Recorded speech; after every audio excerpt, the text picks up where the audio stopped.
In that corner of Rajasthan where even mobile networks sometimes seem to struggle for breath, there stood an ancient royal palace. People didn't call it by its name. They simply pointed at it, as if saying the name out loud might awaken something.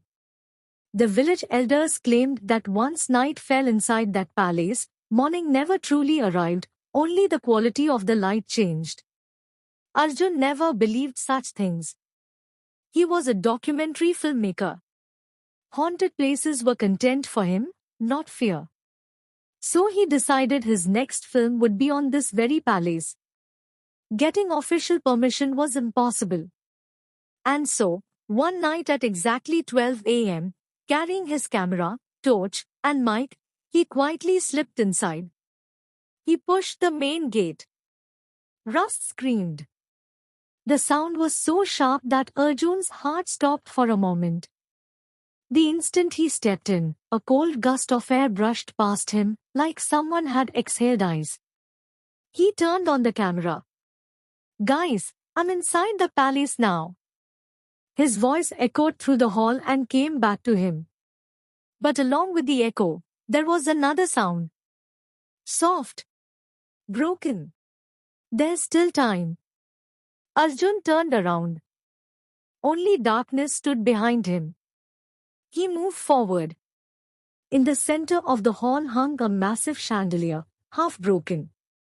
Old portraits of kings and queens lined the walls. Their eyes seemed to follow him in an unsettling way. Arjun tried to focus his lens on them, but every time, the focus slipped, as if even the camera refused to capture their faces. That's when he realized. The palace wasn't silent.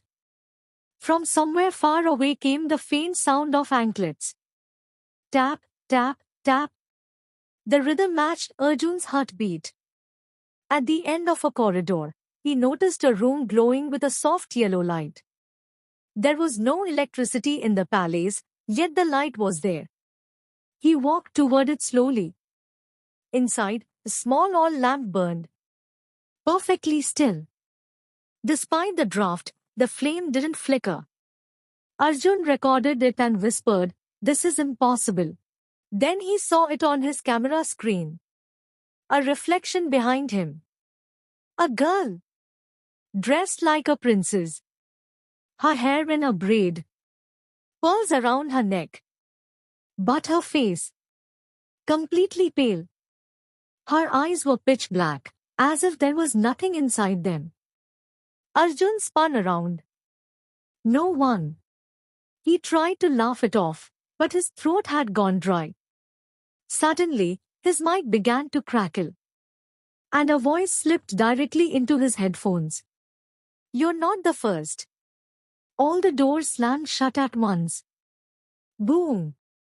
Boom! Boom! The palace seemed to start breathing. The wind rose. Curtains tore. The lamp went out. And in the darkness, Arjun felt someone standing right beside him. A whisper brushed his ear. "You were called here." Arjun ran. Down staircases, through corridors, in random directions. But every path led him back to the same hall with the hanging chandelier. His legs trembled. The camera was still recording. That's when he noticed wet footprints on the floor. Bare feet. They led toward the throne. The lamp was no longer there. Instead, the princess sat on the throne. This time, facing him directly. Black liquid dripped from her eyes. And in her hand was Arjun's own camera. Softly, she said, "Every royal palace keeps its story alive." Arjun tried to scream. No sound came out. The princess stood, walked toward him, and placed her hand on his chest. Her touch was ice cold. Arjun felt as if all his memories were being pulled out of him. The last thing he saw was a new lamp burning beside the throne. The next morning, villagers found Arjun's bag outside the palace. The camera was inside. The final footage showed only the empty hall. And in the background, a voice whispered, "When will the next guest arrive?" Even today, when the wine moves through that palace at night, people say, "Another lamp lights up." And the royal palace adds one more name to its story.